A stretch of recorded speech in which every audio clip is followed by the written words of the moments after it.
Hello, everybody. So I just got home. I was with a friend. I hope everybody's week went really, really well.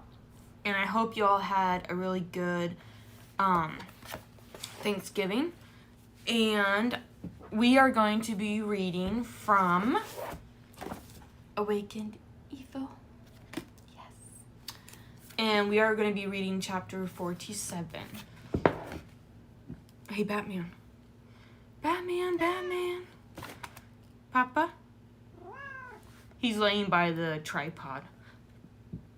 Little puppy. Oh, I know. You're so handsome. Okay, sorry. He distracts me a lot. So, in the last chapter that we read was...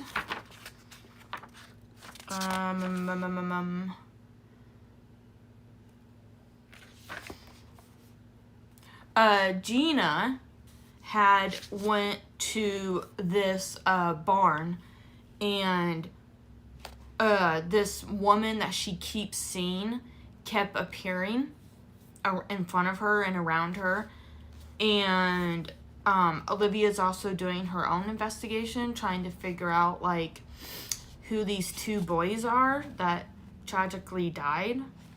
So I'm trying to I just lost my train of thought there for a minute. So anyways, we are going to start chapter 47. Terrence traced past Keegan and stopped in front of him. You know that. You know what? I'm going to say something and you probably won't like it. Keegan stopped and stared at him. Then I don't want to hear it. Even though he could see the trees and ground through him, he waited.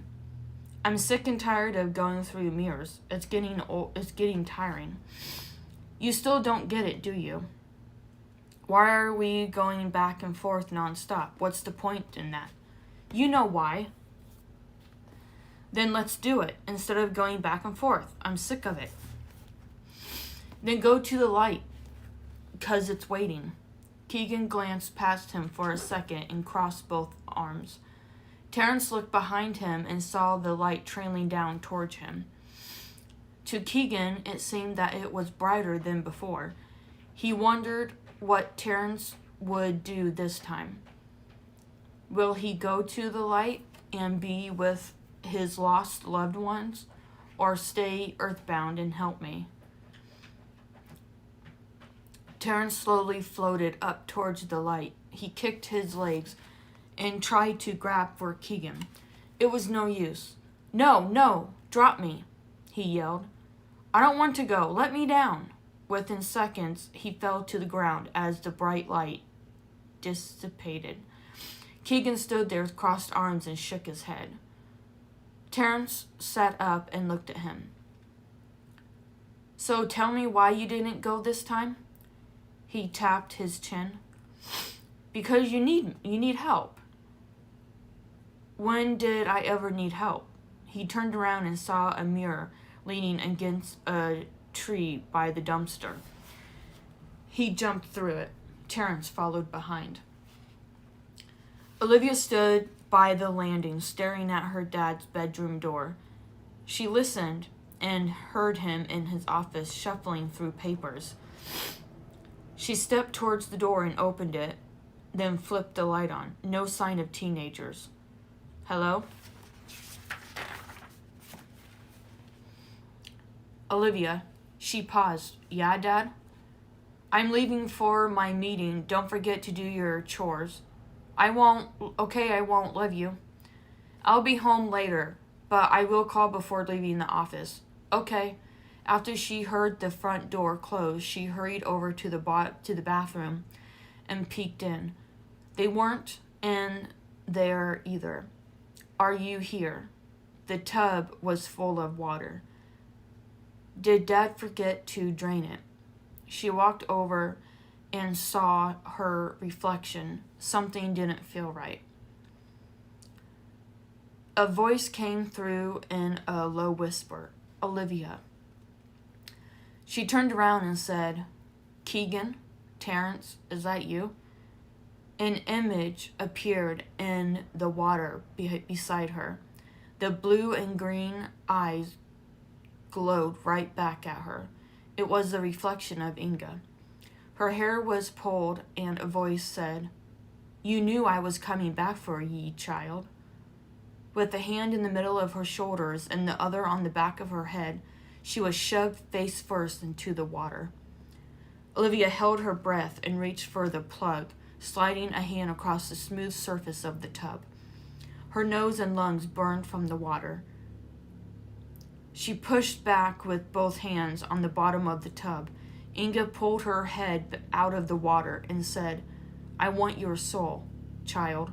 "No," a voice yelled. "Leave her alone," the other said. "You too," she said, then lifted a hand towards them. "Be gone." Inga drew her attention back to Olivia and slid her tongue across her cheek. "Give it to me." Children's screams echoed from the radio. They called out to Inga, "Stop it, stop it." "My ancestors?" Olivia jerked her head free from Inga's hands and shoved her backwards, landing on the tile floor. Her elbows throbbed with pain. She turned over and then ran out of the bathroom and down the steps, her feet slipping on the steps from her dripping wet hair along the stairs. The doorbell rang. She stopped in her tracks. "Tyler, is that you?" She opened the door, and there Inga stood. Transparent as can be, she screamed and lurched herself forward, slamming Olivia's body onto the hard wooden floor. For a moment, everything around her was a blur. Inga's tight hands gripped her neck until she was shoved off. "Inga," a voice shouted. It sounded so familiar, but she couldn't think straight. She turned her head to see who it was. Her blurry vision couldn't make the person out, just an outline. You shall go back where you came from." She clutched at her throat and stumbled over to the kitchen table and collapsed to both knees. Holding. "Are you okay?" I think Batman just belched or something. Holding onto the chair. "Olivia," the voice said, coming closer to her. She looked up at his brown eyes and dark hair. He had on a long black cloak that a priest would wear. A cross hung around his neck. "Olivia, are you all right?" He had a Bible in his hand. Around his waist was a rope with a holy water bottle dangling. He led her to the couch. "Why are you wearing that?" "Because I'm part of a church, and I'm learning to be a priest." "I thought you wanted to be a doctor." "I do." "When were you going to tell me this?" "At the right time, and this is the right time. I have to tell you something about me." "What?" "I'm a telepathic." "What's that?" "I can talk from my mind to another person with words or expressions."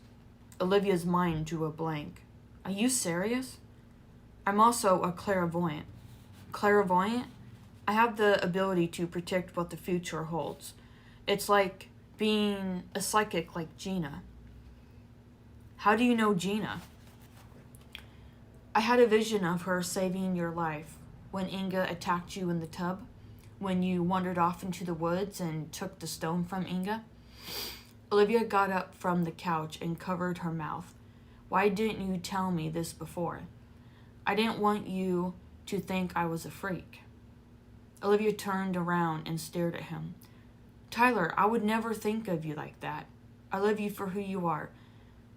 She took a step forward. He gazed at her. "I want you to be able to talk to me about anything. It breaks my heart that you can't tell me these things. I want you to trust me." They both locked eyes. So what? She shrugged. If you have visions, it's okay. It's life. People have them, and they move on with their life. Gina deals with it every single day. She has one vision a day. I don't know if she really does. I'm just saying, yes, she has visions, and she deals with it. Tyler placed both hands on her cheeks, looking into her eyes. I can be honest with you. Do you trust me? Of course I do. I love you. He hesitated for a brief moment. I know about Keegan and Terrence. I know what happened to them. Olivia closed her eyes with relief, as if she felt glad she wasn't the only one seeing them. Sit with me, he urged.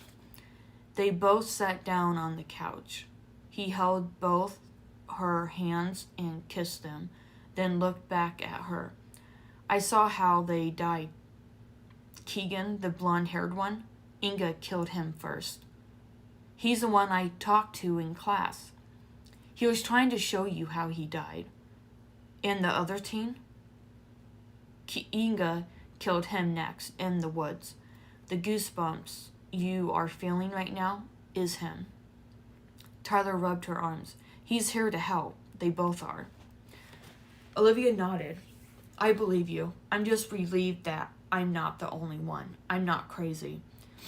We stick together and fight this. He pulled her closer into his arms, then kissed her on the head. I won't let anything happen to you. I know. Olivia now felt closer to Tyler. He alone knew what he had dealt with, and now he could help her. Whew. So now that, with all this going on with Olivia, she just found out that Tyler, she was attacked by Inga in the tub. Just like in the first book, she was in the tub taking a bath, and Inga appeared and shoved her under the water to try to drown her. That was in the first book. So in the second book, I know this is going to sound crazy, but I totally forgot about that scene where she was attacked by the tub again. So now Tyler has revealed his secret to Olivia. And of course Olivia didn't know how to react to it or what to say. And now she knows that Tyler knows about Keegan and Terrence and Gina and Inga. So now she's like, okay, I can go to someone else and talk to about this. And she can feel more comfortable because Tyler can see the future and he can, send messages from his mind to someone else. And that was the interesting part, I think, for me to write about Tyler, because I wanted to just experience with these types of abilities. Inga is a witch and she does her magic and spells. Gina is a psychic, a medium, and a paranormal researcher. And for Tyler, I really wanted to give him an ability, because I was so used to writing these characters and their abilities and stuff. And I don't think I got a chance to show it in this book because there was so much going on. And he, as a child, I think in the next chapter or a few chapters down, he does explain to Olivia how it all started and stuff. And I really wanted to do a short story or something from his point of view to kind of give an insight of what his life was like when he was a kid. So that was my plan, and then for some reason I just didn't get a chance to do it. I would love to do that with Gina. And the other day I was on deliveries with a friend, and my character Johanna, so she would be 17 right now. And in this Awakened Evil book, she is 5. And I was telling my friend, I would be like, well, maybe I could, you know, do a book where I can write from her point of view. And then maybe I could do a couple of chapters where she finally got to middle school and how the kids treat her and whatnot. Because the way Johanna is that whatever she sees, she'll draw it. So like I said, I wanted to do something different, like with Gina has visions, and then Tyler's different. So I was just really wanting to do all these characters different, and I did have a lot of fun with it. It was interesting and hard, but fun, all in the same. And I really do miss these characters, and I really would love to do like a spin-off, I think.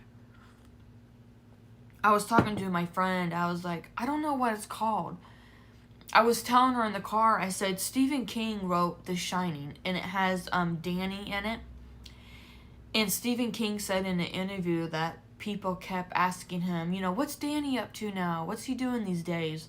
And Stephen King's like, I gotta write a book. So he wrote a book called Dr. Sleep, and that is from Danny's point of view. So I really do want to, at some point, I just don't have time right now to do it because I have like so many projects going on right now, meaning with hardbacks. Let me see. Wait, I have them right here. Let me get them. Okay. So I'm trying to do like I'm doing a special edition and a deluxe hardbound edition. So the special edition is, this is going to be like the special edition. I'm getting really, I don't even know if I want this to be the final cover now because you can't see the girl like on the front.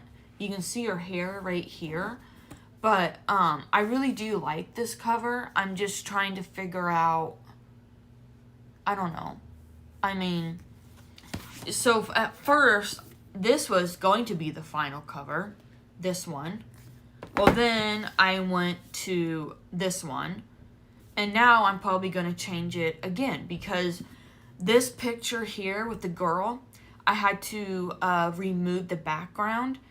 And you can actually see parts of the background in that girl's picture. So these were like the 2 covers I did. And then I did finally do a final cover.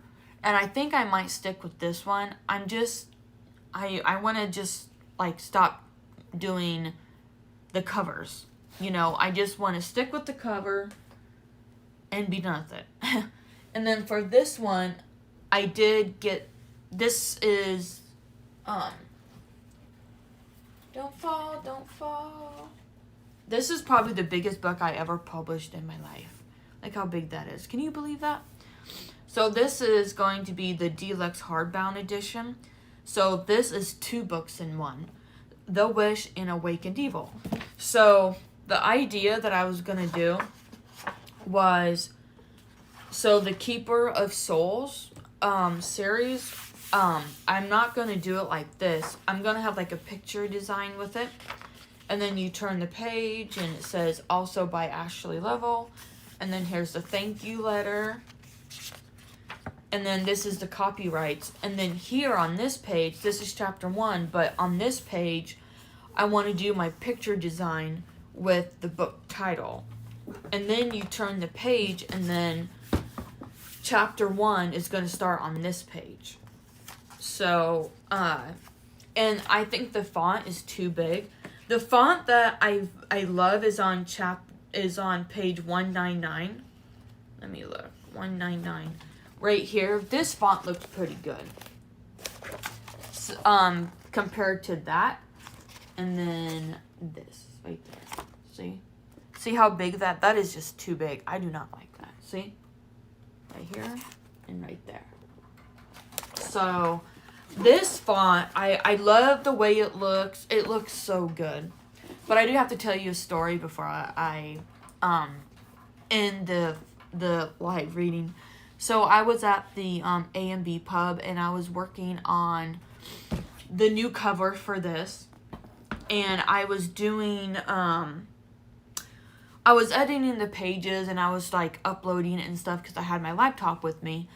And down the, not the bar, but the counter thing where you sit and you drink, there was a couple down there, and she's like, it was funny. She's like, what are you doing down there? Are you, like, doing your homework? Are you reading textbooks? And I kind of laughed, and I'm like, no, I'm just editing my book. And she's like, what? And I said, oh, I'm an author. I'm just going through my book because I was showing one of my friends that works at the bar. I was just showing my cover, and then I was, like, showing him this part and what it was going to look like when you, like, turn the page, how big the font should be. And I was showing him this book and telling him, like, this is a 6x9 and this is a 7x10.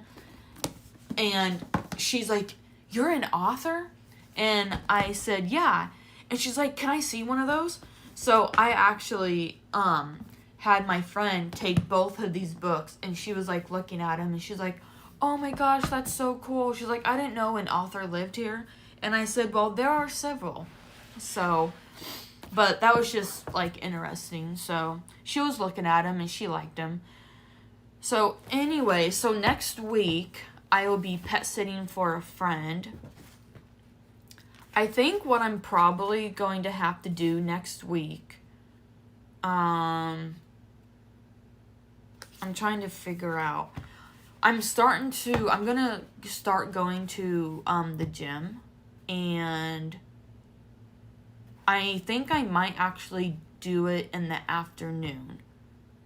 After I'm done at the gym, I'll come home and do my live reading, which is at 4, but then my friend is going to take me back to it, because my friend lives right next door to this friend of mine that I'm pet sitting for. And I'm not going to say because there's a lot of creepy people out there. So I was going to have her... Anyways, I'm explaining, which I don't need to. But I think after I'm done working out for an hour, which will be from 2 to 3, I can come home, shower, and then do the live reading before 5. Because she gets off work at 5. So I think I still have time. Or I could do it in the morning. No, I don't want to do that. Trying to think. Because I have the 2 little puppies. And I can introduce you to them. I don't know. I'll figure it out. I just wanted to let you guys know. So, Monday the 6th, I'll be reading chapters 48 and 49. And then Awakened Evil. Awakened Evil. Wednesday the 8th, I'll be doing chapter 50. And then Friday, I'll be, in the afternoon, I will be back home. So that won't be a problem. It's just these 2 days. Awakened. Okay, so chapters 48 and 49. I normally do my live readings at 3. So, I'm just trying to figure out how to do this. I think I'm getting a gray hair. That freaks me out. What is it? Oh. But anyways, okay, so I gotta get my coffee drink. I'm getting tired. My friend took me to Hy-Vee and I got some coffee. Yeah, because I couldn't wait. That's another problem that I have. I'm very impatient. And I'm just like, I'm trying so hard to be patient. But some of my friends said that I'd been doing good about that. I think meaning like, okay, that's just another video. Never mind. Okay, So that is it for this video, and I hope you guys just enjoy my background. So yeah, thank you so much for joining me, and I will see you in the next live reading. And I hope you guys have a wonderful weekend. I know I'm going to be busy because I'm going to my Christmas tea at church, and then after that I have a baby shower. So my weekend is going to be busy. And then next week I'm pet sitting. So I will see you in the next live reading.